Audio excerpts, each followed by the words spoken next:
দুর্বলতাও তার কাছে নিরাপদ। আমি যখন যখন চুপ থাকতাম সে বুঝে যেত। আমি যখন হাসতাম সে আরও বড় করে হাসত। একদিন সে বলেছিল, অনামিকা, তুমি জানো, তুমি হাসলে আমার দিন ভালো হয়ে যায়। সেই একটা বাক্য আমার বুকের ভেতর কিছু একটা স্থায়ী করে দিয়েছিল। আমাদের ভালোবাসা ছিল ধীরে ধীরে বড় হওয়া কোনো গাছের মতো। ঝড় এসেছে, ভুল বোঝাবুঝি হয়েছে, কিন্তু শিকড় আলাদা হয়নি। রাত জেগে কথা বলা, ভবিষ্যতের স্বপ্ন আঁকা, একসাথে নীরব থাকা, সব কিছুতেই ছিল অদ্ভুত শান্তি। আমি বুঝে গিয়েছিলাম এই মানুষটার হাত ধরেই আমি জীবনটা হেঁটে নিতে চাই। একদিন সে আমার সামনে দাঁড়িয়ে বলেছিল, অনামিকা, আমি তোমাকে শুধু ভালোবাসি না, আমি তোমার সাথে আমার পুরো জীবনটা কাটাতে চাই। তার কণ্ঠে কাঁপুনি ছিল, চোখে ছিল ভয় আর আশা একসাথে। আমি কিছু বলিনি, শুধু তার হাতটা শক্ত করে ধরেছিলাম। ওই এক মুহূর্তেই আমাদের ভবিষ্যৎ ঠিক হয়ে গিয়েছিল। বিয়ের দিন আয়নার সামনে দাঁড়িয়ে আমি নিজেকেই চিনতে পারছিলাম না। লাল শাড়ি, হালকা কাপা ঠোঁট আর চোখে একরাশ স্বপ্ন। যখন সে আমাকে দেখল, তার চোখের ভাষা আমি আজও ভুলিনি। সে ফিসফিস করে বলেছিল, আজ থেকে তুমি শুধু অনামিকা না, তুমি আমার স্ত্রী।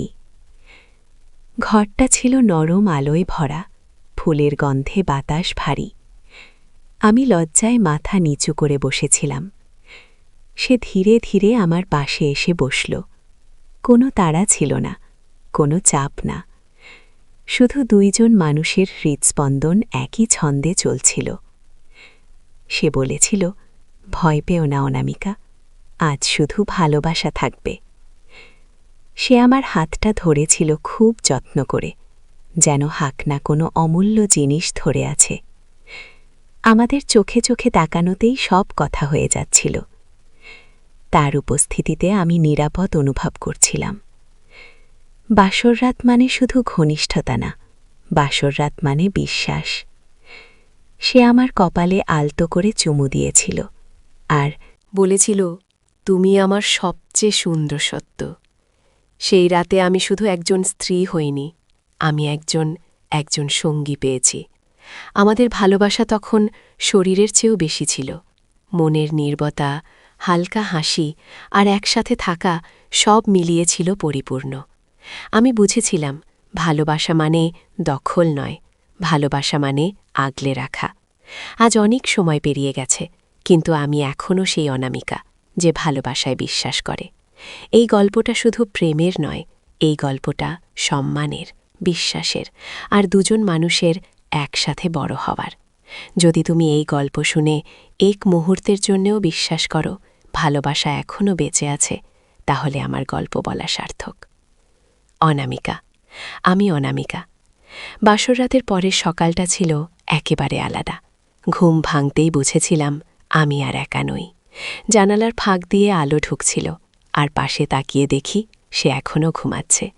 ওই প্রথমবার কাউকে নিজের মানুষ বলে অনুভব করলাম। সকালবেলার চায়ের কাপে তার চোখে চোখ রেখে বসে থাকা, এত সাধারণ মুহূর্ত যে এত রোম্যান্টিক হতে পারে আমি আগে জানতাম না। সে হেসে বলেছিল, অনামিকা, এখন থেকে প্রতিটা সকাল আমরা একসাথে শুরু করব।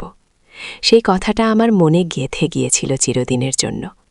সংসার মানে শুধু দায়িত্ব না, সংসার মানে একে অপরের অভ্যেস শেখা। সে আমার চা বানানোর ভুল ধরত, আর আমি তার এলোমেলো জিনিসপত্র গুছিয়ে দিতাম। ছোট ছোট ঝগড়া হতো, কিন্তু ঝগড়ার শেষটা সবসময় হাসিতে গড়াত। রাতে একসাথে বসে গল্প করা, একই কম্বলের নিচে ভবিষ্যৎ কল্পনা। এইসব মুহূর্তে আমি বুঝতাম ভালোবাসা ধীরে ধীরে আরও গভীর হচ্ছে। আমি অনামিকা, আমি একজন স্ত্রী, কিন্তু তার আগে আমি তার সবচেয়ে কাছের বন্ধু।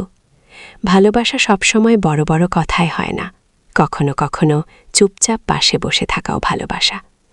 একদিন আমি খুব ক্লান্ত ছিলাম, কিছু বলিনি, শুধু চুপ করেছিলাম। সে কিছু জিজ্ঞেসও করেনি, শুধু আমার কাঁধে মাথা রাখল। ওই মুহূর্তে আমি বুঝে গিয়েছিলাম এই মানুষটা আমাকে বোঝে। অনামিকা হিসেবে আমি সবসময় শক্ত থাকার চেষ্টা করতাম, কিন্তু তার পাশে আমি দুর্বল হতে পারতাম। এটাই ছিল সবচেয়ে বড় ভালোবাসা।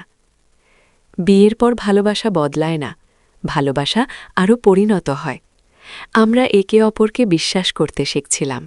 ভয়, সন্দেহ সবকিছু কথা বলেই মিটিয়ে নিতাম।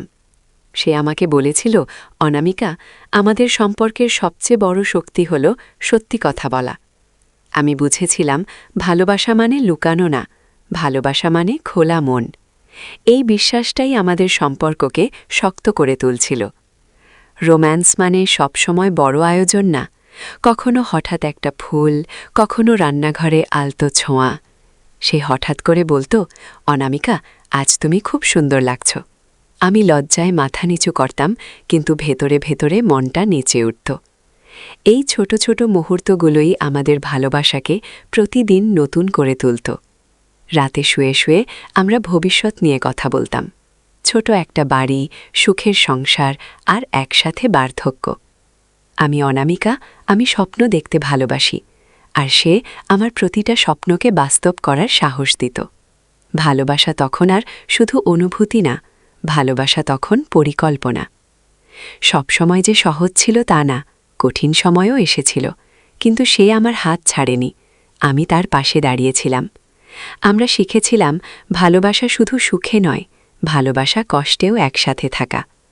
এই সময়গুলোই আমাদের সম্পর্ককে আরও গভীর করেছিল। সময়ের সাথে সাথে আমাদের ভালোবাসা শান্ত হয়ে এসেছিল, কিন্তু সেই শান্তির ভেতর ছিল গভীর টান। আমি বুঝেছিলাম এই ভালোবাসা আর হারানোর ভয় নিয়ে নয়, এই ভালোবাসা নিশ্চিত। অনামিকা হিসেবে আমি নিজেকে নিরাপদ মনে করতাম। আমি প্রতিদিন মনে মনে কৃতজ্ঞতা প্রকাশ করতাম এই মানুষটাকে আমার জীবনে পাঠানোর জন্য। সে শুধু আমার স্বামী না, সে আমার আশ্রয়। আমি তার চোখে তাকিয়ে নিজেকে খুঁজে পেতাম। ভালোবাসা মানে পাওয়া না, ভালোবাসা মানে কৃতজ্ঞ থাকা। আমি অনামিকা। এই গল্পটা শুধু প্রেমের গল্প না, এই গল্পটা দুজন মানুষের একসাথে বড় হওয়ার গল্প। যদি তুমি এই গল্প শুনে ভালোবাসায় বিশ্বাস করো, তাহলে জানবে সঠিক মানুষটার সাথে ভালোবাসা কখনো ফুরায় না। এটা শুধু রূপ বদলায় আর আরও সুন্দর হয়। বন্ধুরা, গল্পটি ভালো লাগলে ভিডিওতে একটি লাইক আর চ্যানেলটি সাবস্ক্রাইব করে